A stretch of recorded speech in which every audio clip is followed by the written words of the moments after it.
సహకార శాఖ మంత్రిగా ఉన్నటువంటి అమిత్ షా గారు దేశంలోని అన్ని రాష్ట్రాలకు సంబంధించినటువంటి కోఆపరేటివ్ మినిస్టర్స్ తో ఒక సదస్సు ఏర్పాటు చేయడం జరిగింది. ప్రధానంగా హోంమంత్రి గారు అనేక రకాలైనటువంటి సూచనలు సలహాలు ఇవ్వడం, నేషనల్ లెవెల్లోనే ఈ కోఆపరేషన్ కి సంబంధించి ఒక పాలసీ ఏర్పాటు చేసి తీసుకురావాలనేటువంటి ఆలోచన. రాష్ట్రాలు ఒక్కొక్క సహకార చట్టాలు ఉన్నాయి, వ్యవస్థలు ఉన్నాయి కాబట్టి దేశవ్యాప్తంగా ఒకే వ్యవస్థని ఒకే చట్టాన్ని అమలు చేస్తే బాగుంటుంది అని చెప్పి ఆయన చెప్పడం జరిగింది. దాంతోపాటు ప్రతి పంచాయతీ పరిధిలో కూడా ఈ ప్రైమరీ అగ్రికల్చర్ కోఆపరేటివ్ సొసైటీస్ ని విస్తరించాలన్నటువంటి ఆలోచన. ఆగ్రో బేస్డ్ ఏదైతే మనం న్యాచురల్ ఫార్మింగ్ కింద, ఆర్గానిక్ ఫార్మింగ్ కింద చేసేటువంటి ఆర్గానిక్ ప్రోడక్ట్స్ ఏదైతే ఉన్నాయో వాటికి సర్టిఫికేషన్, అదేవిధంగా మార్కెటింగ్, ఎక్స్పోర్ట్ చేయడానికి అన్ని రకాలైనటువంటి చర్యలు తీసుకోవడానికి కొన్ని సంస్థలను ఐడెంటిఫై చేస్తున్నామని చెప్పి ఆయన స్పష్టంగా కూడా చెప్పడం జరిగింది. అదేవిధంగా ఎక్స్పాన్షన్ కోఆపరేషన్ ఏరియాస్ కి ఈరోజు ఏదో కొద్దిగా కాకుండా గృహ నిర్మాణానికి సంబంధించి, మత్స్య శాఖకు సంబంధించి, అనేక రకాలైనటువంటి వాటికి, కుటీర పరిశ్రమలకు సంబంధించి, హ్యాండ్ క్రాఫ్ట్స్ కి సంబంధించి కోఆపరేటివ్ రంగాన్ని మరింత విస్తరించాలనేటువంటి ఆలోచనతో పాటు కంప్యూటరైజేషన్ ఆఫ్ బ్యాంక్స్. ఎందుకంటే ఈరోజు రాష్ట్రాలు ఉన్నటువంటి ఆప్కాబులు ఈరోజు మనకు ఉన్నటువంటి ఆంధ్రప్రదేశ్ కోఆపరేటివ్ బ్యాంకుకి అనుసంధానంగా జిల్లా, కేంద్ర సహకార బ్యాంకులన్నీ అనుసంధానమైనవి. దాంతోపాటు ప్యాక్స్ ను కూడా అనుసంధానం చేయాలనేటువంటి ఆలోచన. దేశానికంతా మోడల్ బైలాస్ తీసుకురావాలని చెప్పేటువంటి యూనిఫార్మిటీ, కోఆపరేటివ్ లాస్ లో కూడా అన్నింటిలో కూడా ఒక యూనిఫార్మిటీ తీసుకురావాలనేటువంటి ఆలోచనతో ఈరోజు దాని గురించి ఆయన సదస్సు ఏర్పాటు చేయడం జరిగింది. అందులో ప్రధానంగా అనేక విషయాలు చెప్పాడు. నాన్ వైబుల్ ప్యాక్స్ ఏదైతే ఉన్నాయో వాటిని వెంటనే లిక్విడేషన్ కి వెళ్ళండి, లిక్విడేషన్ కి వెళ్లి కొత్త ప్యాక్స్ ఏర్పాటు చేయండి అని చెప్పడం. అదేవిధంగా ఒక యూనివర్సిటీని కూడా ప్రతి స్టేట్ లెవెల్లో కోఆపరేటివ్ యూనివర్సిటీని తీసుకొచ్చి కోఆపరేటివ్ యూనివర్సిటీ ద్వారా సిలబస్ పెట్టి ఎంప్లాయీస్ ని రిక్రూట్ చేయడం కానీ, అదేవిధంగా కోఆపరేటివ్ సంబంధించినటువంటి దాంట్లో అవసరమైనటువంటి విద్యను అందించి కోఆపరేటివ్ సెక్టార్ కు సంబంధించి హ్యూమన్ రిసోర్సెస్ ను కూడా డెవలప్ చేయాలనేటువంటిది ఒక ప్రధానమైనటువంటి ఆలోచనగా చెప్పడం జరిగింది. వీటికి సంబంధించి ఒక మల్టీ ఎక్స్పోర్ట్ కోఆపరేటివ్ సొసైటీని నేషనల్ లెవెల్లో ఏర్పాటు చేసి, మల్టీ ఎక్స్పోర్ట్ కోఆపరేటివ్ హౌస్ ఏర్పాటు చేసి దాని ద్వారా కోఆపరేషన్ రంగంలో, సహకార రంగంలో అనేక రకాలైనటువంటి వీటినన్నిటిని కూడా ఎగుమతి చేయడం కానీ, వీటికి సంబంధించి చర్యలు తీసుకోవడానికి కానీ ప్రధానంగా ఆయన ఈరోజు చెప్పడం జరిగింది. అయితే ఆంధ్ర రాష్ట్రానికి సంబంధించి ముఖ్యమంత్రిగా జగన్మోహన్ రెడ్డి గారు బాధ్యతలు స్వీకరించిన తర్వాత డీసీసీబీలు కూడా నష్టాల బాటలో ఉన్నాయి. జిల్లా, కేంద్ర సహకార బ్యాంకులు కూడా వాటికి సంబంధించి ఒక 295 కోట్ల రూపాయల ఇన్ఫ్యూజన్ క్యాపిటల్ అందించడంతో ఈరోజు ఆప్కాబ్ గాని, ఆంధ్ర రాష్ట్రంలో ఉన్నటువంటి 13 జిల్లాలకు సంబంధించినటువంటి సహకార బ్యాంకులు గాని ఈరోజు లాభాల బాటలో ఉన్నాయి. అదేవిధంగా ప్యాక్స్ కి సంబంధించి ప్రైమరీ అగ్రికల్చర్ కోఆపరేటివ్ సొసైటీస్ ఏదైతే ఉన్నాయో అవి కొన్ని నష్టాల బాటలో ఉన్నాయి. వాటికి సంబంధించి వీలైనంత త్వరగా లిక్విడేషన్ ప్రక్రియ పూర్తి చేసి కొత్త ప్యాక్స్, అదేవిధంగా కొత్తగా ఏర్పాటు చేయడం, ఏదన్నా పునర్వ్యవస్థీకరించాలంటే వాటిని వ్యవస్థీకరించడం అనేటువంటి దాని మీద కూడా దృష్టి పెట్టడం జరుగుతుంది.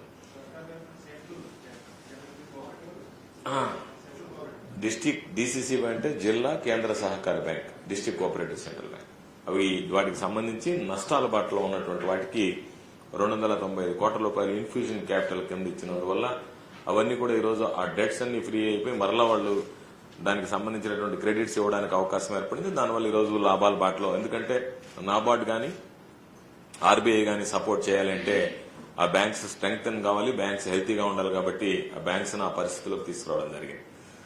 ఈ రోజు ఎన్నడూ లేనటువంటి విధంగా ఈ రోజు కూడా చెప్పాం అమిత్ షా గారి ముందు కూడా రైతు భరోసా కేంద్రాల గురించి.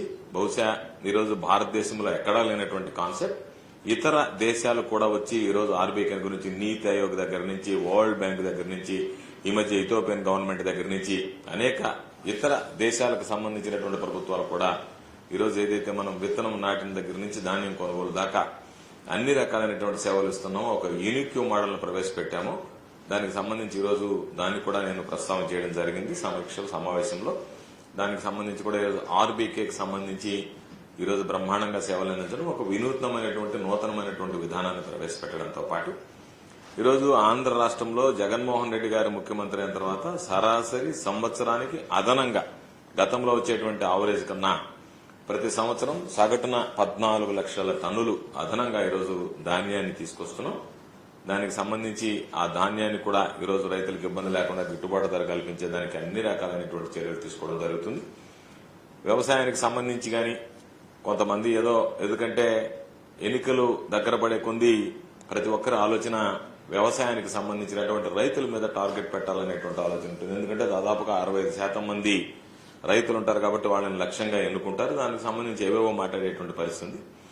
గత ప్రభుత్వంలో బకాయిలు పేరుకుపోతే వ్యవసాయానికి సంబంధించి ఈరోజు ఎవరినైనా చెప్పమనండి, వ్యవసాయ రంగానికి సంబంధించి చంద్రబాబు నాయుడు నా హయాంలో నేను బకాయిలు లేకుండా ఈరోజు అన్నిటికీ చేశానని చెప్పి అన్నిటికీ బకాయిలు, చివరికి ఆత్మహత్య చేసుకున్నటువంటి రైతుల కుటుంబాలకు కూడా డబ్బులు చెల్లించకుండా బకాయిలు పెట్టాడు. ఇన్పుట్ సబ్సిడీ బకాయి, డ్రిప్ ఇరిగేషన్ కు బకాయి, ప్రతిదీ ఇన్సూరెన్స్, క్రాప్ ఇన్సూరెన్స్ కి సంబంధించి బకాయిలు పెట్టి వెళ్లిపోతే వాటన్నిటిని తీర్చడంతో పాటు ఈరోజు అన్ని రకాల రైతాంగానికి అండగా నిలవడానికి అనేక రకాలైనటువంటి చర్యలు తీసుకోవడం జరుగుతుంది. వాటి గురించి ప్రత్యేకంగా మీకు చెప్పాల్సినటువంటి పని లేదు. ఈరోజు ఆంధ్ర రాష్ట్రానికి సంబంధించి రైతు భరోసా దగ్గర నుంచి రైతులకు సంబంధించినటువంటి ఉచిత పంటల బీమా పథకం దగ్గర నుంచి ఏవి కూడా కొంతమందికి అనేటువంటివి కాకుండా సాచ్యురేషన్ బేసిస్ మీద ఈరోజు అన్ని రకాలైనటువంటి కార్యక్రమాలు రైతాంగానికి అందించేటువంటి పరిస్థితి ఉంది.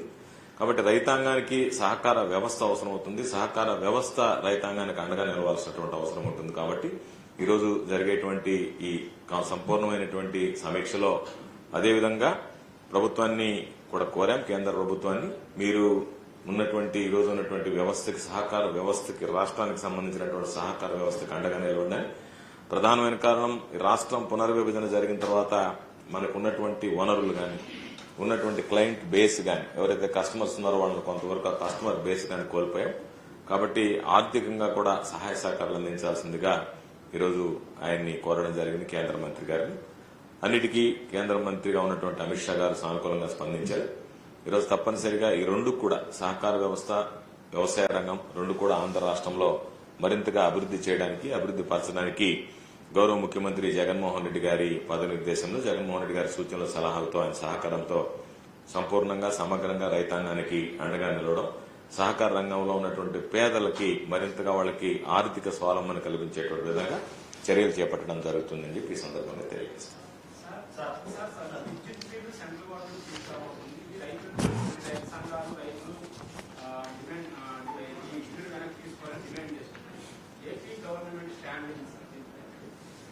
అంటే ప్రతిదీ ఈరోజు దానికి సంబంధించినటువంటి దాంట్లో విద్యుత్తుకు సంబంధించిన 2 అంశాలు స్పష్టంగా చెప్పాం.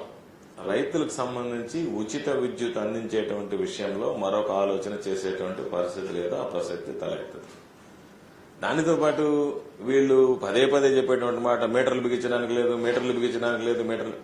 మీటర్లు బిగించకపోతే మేము అడిగినటువంటి దానికి స్పష్టంగా సమాధానం చెప్పమన్నాడు. ఎంత విద్యుత్ ఎక్కడ ఖర్చు అవుతుందనే దానికి అకౌంటబిలిటీ ఎక్కడ ఉంది, రైతులకు ఎంత మేర నాణ్యమైనటువంటి విద్యుత్ ఇవ్వగలము, ట్రాన్స్ఫార్మర్స్ ఉండవు, సబ్ స్టేషన్స్ ఉండవు, రైతులకు ఎప్పటికప్పుడుగా కరెంట్ కనెక్షన్లు పెట్టుకుంటున్నారు. వాటికి సంబంధించి ఇక్కడ ఎన్ని మెగా యూనిట్లు మామూలుగా ఇది కరెంటు వాడుతున్నారు అనేటువంటిది మీద స్పష్టత ఉంటేనే నాణ్యం అనేటువంటి ట్రాన్స్ఫార్మర్స్ బిగించడం కానీ, సబ్ స్టేషన్స్ ఏర్పాటు చేయడం కానీ, వాళ్ళకి అవసరమైనటువంటి కనెక్షన్స్ ఇవ్వడానికి కానీ ఉపయోగం ఉంటుంది. కాబట్టి ఈరోజు అవన్నీ వదిలిపెట్టి ఏదో ఒక విధంగా నిద్రలేస్తే అసలు వీళ్ళు మాట్లాడడానికి ఎక్కడ అర్హత ఉంది? విద్యుత్తుని గురించి రైతాంగానికి సంబంధించి కరెంటు తీగల మీద బట్టలు ఆరేసుకోవాలని చెప్పి కరపత్రాలు పంపినటువంటి ఘనుడు చంద్రబాబు ఈరోజు రైతుల పట్ల మొసల కన్నీరు గార్చేటువంటి పరిస్థితి ఉంది. అందరూ టీడీపీయే. మీకు రైతు సంఘాలన్నీ ఢిల్లీలో ఉన్న తెలుస్తుందేమో. ఆంధ్ర రాష్ట్రంలో పేపర్ తీస్తే మీరు పెట్టండి చూస్తాం, చెయ్యండి చూస్తాం. ఎట్ట చేస్తారు మీరు? రైతులకు మేడకు ఉరితాళ్లు వేస్తున్నారు రకరకాలుగా నిద్రలేస్తే. రైతు సంఘాలు కోరుకునేటువంటి వాటి మీద వాళ్ళకి క్లారిటీ ఇచ్చాం. రైతులకు సంబంధించి రైతు సంఘాలు అర్థం చేసుకున్నటువంటి రైతు సంఘాలు, సాధారణంగా రైతులకు అండగా నిలిచేటువంటి అర్థం చేసుకునేటువంటి రైతు సంఘాలు వాటిని అర్థం చేసుకునే, కాకపోతే రాజకీయంగా ఏదో ఒక అంశం మీద రాజకీయ ఉనికి కోసం పోరాడాలనుకునేటువంటి అనుబంధంగా ఉండేటువంటి రైతు సంఘాలు వాళ్ళు ఏదో మాట్లాడుతూ ఉన్నారు తప్ప ఎక్కడా కూడా రాష్ట్ర ప్రభుత్వం పదే పదే అనేక సందర్భాలు చెప్పింది ₹1 కూడా రైతుల మీద భారం పడకుండా చర్యలు తీసుకుంటామని స్పష్టంగా చెప్పడం జరిగింది.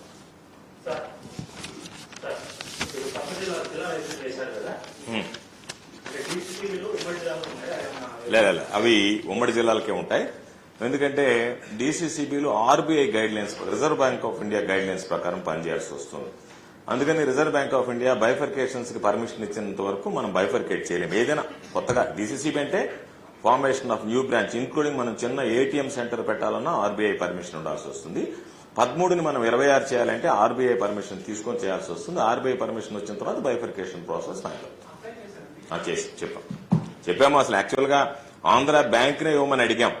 ఆంధ్ర బ్యాంక్ మర్జ్ అయిపోయింది, కోఆపరేటివ్ బ్యాంక్ అని ఉంది. ఇప్పుడు ఆంధ్రప్రదేశ్ కోఆపరేటివ్ బ్యాంక్ అని ఉంది కదా, మాకు ఆంధ్ర బ్యాంక్ పేరే ఇవ్వండి, ఆంధ్ర బ్యాంక్ కోఆపరేటివ్ బ్రాంచ్ అని చెప్పేసి సరిపోతుంది. ఆంధ్ర బ్యాంక్ కూడా ఇవ్వమని అడిగాం ఆర్బీఐని. వాళ్ళు బహుశా దానికి సంబంధించి ఎంత మాత్రం సానుకూలంగా స్పందిస్తారనేటువంటి చూడాలి.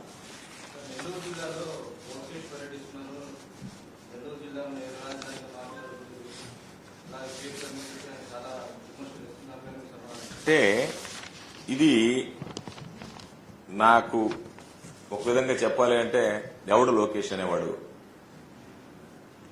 అడేమన్నా జనాల్లో గెలిచినటువంటి వాడా? ఆడేమన్నా ప్రజాదరణ ఉన్నటువంటి వాడా? లేదా ఆడేమన్నా ఇంతకుముందు ఏదన్నా ఉద్యమంలో ఏదన్నా చేసినవాడా? ఎవడాడు? అందరినీ ఏదో ఒక విధంగా ఫ్రస్ట్రేషన్ లో, అంటే రూపాయి బిళ్ళ నెత్తి మీద పెడితే పావలా విలువ చేయనటువంటి వాడు మాట్లాడేటువంటి మాటల గురించి నా స్థాయిలో నేను స్పందించడం అనేటువంటిది అవమానకరంగా భావిస్తాను. నెంబర్ 1. రెండోది, చంద్రబాబు నాయుడు ఎటువంటి సంస్కారం నేర్పించాడు అంటే కొడుక్కి, ఆ పిల్లవాడు ఒక మాట మాట్లాడాడు, ఫేక్ నా కొడుకులు అన్నాడు. అంటే ఈ రాష్ట్రానికి ముఖ్యమంత్రిగా పనిచేసినటువంటి వ్యక్తి కొడుకు రాష్ట్రానికి ముఖ్యమంత్రి కావాలని చెప్పి పగటి కలలు కంటున్నటువంటి వాడు ఒక స్టేజ్ మీద మాట్లాడేటప్పుడు ఫేక్ నా కొడుకులు అనేటువంటి పదం ఎంత అభ్యంతరకరమైనటువంటి పదం అనేటువంటిది ప్రత్యేకంగా చెప్పలేదు. ఈ రాష్ట్రానికి తెలుసు ఎవడు ఫేక్ నా కొడుకు అనేటువంటిది, ఈ సమాజానికి తెలుసు. దాని గురించి మనం ప్రత్యేకంగా మాట్లాడాల్సినటువంటి పని లేదు. అయితే ఈరోజు బాధాకరమైన విషయం ఏంటంటే, ఒక ఫ్రస్ట్రేషన్ లో ఏదో ఇప్పుడు నిన్న వచ్చాడు, ఎంతమంది వచ్చారు జనం? 100 మంది కూడా రాలేదు. పాపం వెయిట్ చేసి ఆ నియోజకవర్గం నుంచి పిలిపించమంటారు, ఈ నియోజకవర్గాలు పిలిపించమంటారు. బాధితుల దగ్గరికి పోతే వాళ్ళ ముఖం చాటేస్తున్నారు. అయ్యా నువ్వు రావద్దు, మీ ముఖం నాకు చూపించొద్దు అని చెప్పింది. ఎందుకంత ఆతృత పడుతున్నారు? ఎందుకంత హైరాణ పడుతున్నారు? ఎందుకంత ఇది పడుతున్నారు, ఆక్రోశ పడుతున్నారు? ఎందుకు మాట జారుతున్నారు, మాట తోలుతున్నారంటే ఆ ఫ్రస్ట్రేషన్. వేరే మనం ఏదో ఈసారైనా అవకాశం వద్దాం అనుకుంటే ఈసారి కూడా అవకాశం లేకుండా పోతుంది అనేటువంటి ఆ ఫ్రస్ట్రేషన్ లో మాట్లాడేటువంటి మాటలు తప్ప, ఈ పనికిమాలినటువంటి వాళ్ళు అఖిల భారత దరిద్రపు సంఘానికి అధ్యక్షులుగా పనిచేయాల్సిందే తప్ప పార్టీలకు అధ్యక్షులుగా పనిచేసేటువంటి స్థాయి లేనటువంటి వ్యక్తులు. వీళ్లు మాట్లాడేటువంటి మాటలు నిజంగా బాధాకరమైనటువంటి విషయం. అనేక రకాలైనటువంటి ఒక వచ్చినటువంటి అంశం మీద జగన్మోహన్ రెడ్డి గారిని తిట్టాడు. ఏమాత్రం సంబంధం లేని జిల్లా మంత్రిగా ఉంటే నన్ను తోలనాడాడు. అక్కడ ఉన్నటువంటి శాసనసభ్యులను తిట్టాడు. వాళ్ళ కింద పనిచేసేటువంటి కింద లీడర్లను తిట్టాడు. అంటే కేవలం నువ్వు వచ్చినటువంటి పర్యటన మమ్మల్ని తిట్టడానికైతే పర్వాలేదు, మమ్మల్ని తిట్టడానికి కావలకొచ్చి తిట్టాల్సినటువంటి పని లేదు. ఈ రోజు తిడుతున్నారు. గుంటూరులో మంగళగిరిలో పెట్టి జగన్మోహన్ రెడ్డి గారి కుటుంబ సభ్యుల దగ్గర నుంచి అందరిని గురించి మాట్లాడుతున్నారు. మేము అడిగేది, మేము మాట్లాడదలుచుకుంటే ఈ రాష్ట్రంలో ఎవరైనా డిబేట్ చేస్తే రమ్మనండి. జగన్మోహన్ రెడ్డి గారి కుటుంబానికి, ఈ రోజు ఉన్నటువంటి చంద్రబాబు నాయుడు గారి కుటుంబానికి ఈరోజు మనం కొన్ని విషయాలు మాట్లాడుకుంటే తల ఎక్కడ పెట్టుకోవాలో కూడా తెలియనటువంటి పరిస్థితి. ఎవరి నుంచి వచ్చారు, ఎక్కడి నుంచి వచ్చారు ఎవరికి తెలియదు. చంద్రబాబు నాయుడు నాయన ఖర్జూర్ నాయుడు రాత్రులు అందరు నిద్రపోయిన తర్వాత పొలాల్లో ఉండేటువంటి వేరుశనగ బస్తాలు దొంగతనంగా ఎతకెళ్లేవాడు. అవునా కాదా చెప్పమనండి, అవునా కాదా? రాత్రులు చంద్రబాబు నాయుడు నాయన ఖర్జూర్ నాయుడు, చంద్రబాబు నాయుడు నాయన ఖర్జూర్ నాయుడు రైతుల్లో పాపం పండించుకుని ఆడు వేసుకున్నటువంటి ఆ బస్తాలు ఎత్తుకెళ్లేవాడు దొంగతనంగా, వేరుశనగ బస్తాలు. కరెక్టా కాదా కనుక్కోండి. చంద్రబాబు నాయుడు రాజకీయాల్లోకి ముందు ఉన్నటువంటి ఆస్తిపాస్తులు చెప్పమనండి.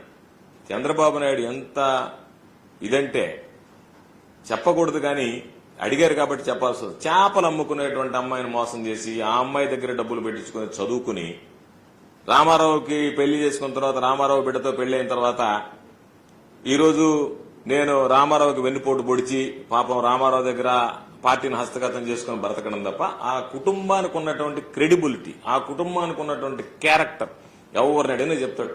చంద్రబాబు నాయుడు పిక్ పాకెట్లు కొట్టుకునేవాడా కాదా అనేటువంటిది. కాబట్టి నా ఒకే తెలుసుకోవాల్సింది ఏంటంటే నా పరిస్థితి ఏంటి, మా తండ్రి పరిస్థితి ఏంటి, మా తాత పరిస్థితి ఏంటి అని తెలుసుకోకుండా ఇతరుల కుటుంబాల గురించి మాట్లాడడం సాంప్రదాయం కాదు, పద్ధతి కాదు. కాబట్టి ఈ పద్ధతి మంచిదనేటువంటిది కాదు అని చెప్పి నేను తెలియజేస్తున్నా. అందుకనే చంద్రబాబు నాయుడు కూడా ఆయన కొడుకుని జాగ్రత్త చేసుకోవాల్సినటువంటి అవసరం ఉంది. ఎందుకంటే ఈరోజు అన్నాడు ఇక్కడ ఏ రాజ్యాంగం అమలు అవుతుంది, అంబేద్కర్ గారి రాజ్యాంగం అమలు కాబట్టే లోకేష్ అనేటువంటి వ్యక్తి కావల దాకా వచ్చి వెళ్ళాడు. అంబేద్కర్ గారి రాజ్యాంగం అమలవుతుంది కాబట్టే, జగన్మోహన్ రెడ్డి గారి పరిపాలన పారదర్శకంగా ఉంది కాబట్టే లోకేష్ అనేటువంటి వ్యక్తి కావల దాకా వచ్చి వెళ్ళాడు. అది తెలుసుకుంటే మంచిది. ఆ పరిపాలనే గనక లేకపోతే, ఆ రాజ్యాంగం అమలు కాకపోతే లోకేష్ అనేటువంటి వాడు కనీసం చూడడానికి కూడా ఇంట్లో నుంచి బయటకు రానటువంటి పరిస్థితి ఉండేది. ఈ రోజు ఉన్నటువంటి క్యాడర్ ఉండేటువంటి దీంట్లో గానీ, వాళ్ళ మీద ఉండేటువంటి దీంట్లో గానీ. కాబట్టి తెలుసుకుని మాట్లాడితే మంచిది. నేను చెప్తున్నా, తెలుసో తెలియక మాట్లాడుతున్నట్టున్నాడు ఆ పిల్లవాడు. ఒళ్ళు దగ్గర పెట్టుకుని నోరు అదుపులో పెట్టుకుని మాట్లాడితే మంచిది తప్ప, నాకు నోరుంది కదా నేనేదో ఇష్టం వచ్చినట్టుగా అందరినీ మాట్లాడతాను, అందరిని ఏదో ఒక విధంగా మాట్లాడతాను అని చెప్పంటే అనవసరమైన ఈ ఉద్రిక్తతలకు దారితీస్తే, ఎక్కడికన్నా వచ్చి జనాల్లోకి వచ్చిన తర్వాత మాట్లాడేటప్పుడు ఫేక్ నా కొడుకులు అని చెప్పి మాట్లాడడం అనేటువంటి ఎవరన్నా సాంప్రదాయం కలిగినటువంటి వాడు మాట్లాడతాడు. ఈ సమాజంలో ఫేక్ నా కొడుకులు ఎవరు అనేది అందరికీ తెలిసినటువంటి విషయం, కొత్తగా చెప్పాల్సినటువంటి పని లేదు. కాబట్టి ఇది దురదృష్టకరం. ఇటువంటి వాటి మీద స్పందించాలన్నా కూడా బాధాకరమైనటువంటి విషయం. కాకపోతే మనకు కూడా కాసేపు ఈ మాటలు విన్నప్పుడు కొంత ఆవేశం వస్తుంది కాబట్టి మాట్లాడాల్సినటువంటి అవసరం ఉంటుంది. కాబట్టి తప్పనిసరిగా ఈరోజు చంద్రబాబు నాయుడు కుటుంబాన్ని గురించి మాట్లాడాలంటే, చంద్రబాబు నాయుడు అంత నీచ చరిత్ర కలిగినటువంటి కుటుంబం ఆంధ్ర రాష్ట్రంలో మరొకటి లేదు. ఆంధ్ర రాష్ట్రానికి ఈరోజు ఉన్నటువంటి శాపం చంద్రబాబు నాయుడు జన్మనివ్వడు. చంద్రబాబు నాయుడు జన్మించడమే ఆంధ్ర రాష్ట్ర ప్రజలకు శాపం.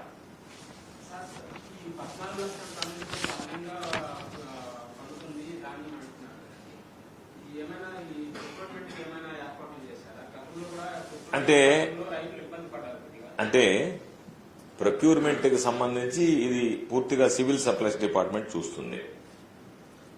గతంలో కనీసం 2 లక్షల టన్నులు కొన్న పాపాన పోలేదు. ఎందుకంటే అందరికి తెలిసినటువంటి విషయం కూడా, కొత్తగా చంద్రబాబు నాయుడు కరువు అనేటువంటిది కమల పిల్లలు లాంటి వాళ్ళు.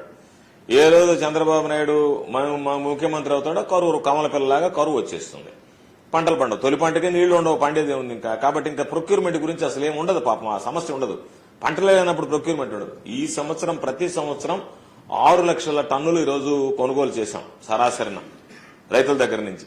3,000 కోట్ల రూపాయల ధరల స్థిరీకరణ నిధికి సంబంధించి దాదాపుగా అవి నష్టపోయినా, అవి రాకపోయినా ఇబ్బంది లేదని చెప్పి అవి కొన్నాము. ఇతర పల్సెస్ కొన్నాము. మిల్లెట్స్ ఉంటే ఎక్కడ రైతులు ఇబ్బంది పడితే కేంద్ర ప్రభుత్వానికి సంబంధించినటువంటి సంబంధం లేకుండా ఈరోజు రాష్ట్ర ప్రభుత్వమే పూర్తిగా భరించి ఈరోజు నష్టపోయినా సరే రైతాంగానికి అండగా నిలవాలన్నటువంటి ఆలోచన తెచ్చాం. ఈ 14 లక్షల టన్నులకు సంబంధించి కూడా ఎక్కడెక్కడైతే రైతులు ముందుకు వచ్చారో ఎక్కువ భాగం ఎక్కడ ఇబ్బంది లేకుండా కొనుగోలు చేశాం. ఎక్కడన్నా 1-2 బోగస్ డాక్యుమెంట్స్ తీసుకురావడం, అందుకే మొత్తం డిజిటల్ అగ్రికల్చర్ లో ఆంధ్ర నెంబర్ 1 లో ఉంది. అటువంటివి ఏదన్నా ఉంటే వాటిని కొనేటువంటి పరిస్థితి ఉండదు. భవిష్యత్తులో కూడా ఎవరన్నా వేరే వాళ్ళ దగ్గర కొని మధ్యలో దళారులు వచ్చి మా కొనలేదని చెప్పి గందరగోళం చేసి వాళ్ళ ద్వారా మిల్లర్లకు అమ్ముకొని లాభపడాలనుకుంటే మాత్రం కుదరదు. రైతులకు సంబంధించి ఈ క్రాప్ బుకింగ్ ఎంతైతే చేసుకుంటారో అంతవరకు ధాన్యం కొనుగోలు చేయడానికి ప్రభుత్వం సిద్ధంగా ఉంది. ఇప్పట్లో అయితే ప్రభుత్వానికి సంబంధించి రైతాంగానికి గిట్టుబాటు ధర వస్తుంది కాబట్టి ఎవరు ముందుకు రాలే. ఇప్పుడు రేపు వచ్చేటువంటి సీజన్లో, ఈ ఖరీఫ్ సీజన్లో ఎంతమంది వస్తే అంతమంది దగ్గర ధాన్యం కొనుగోలు చేయడానికి కూడా ఒక ప్రత్యేకమైనటువంటి సమావేశం ఇప్పటికే ముఖ్యమంత్రి గారు ఏర్పాటు చేశాడు. మరలా ఈ రోజు కూడా ఏర్పాటు చేశారు. నేను ఈ సమావేశం ఉన్నందువల్ల హాజరు కాలేకపోయాను. తప్పనిసరిగా దాని విధి విధానాల మేరకు ఎక్కడా ఇబ్బంది లేకుండా రైతాంగానికి సంబంధించి అన్ని విధాల అండగా ఉండడానికి ఈ ప్రభుత్వం జగన్మోహన్ రెడ్డి గారి నాయకత్వంలో పనిచేయడం జరుగుతుంది. Thank you.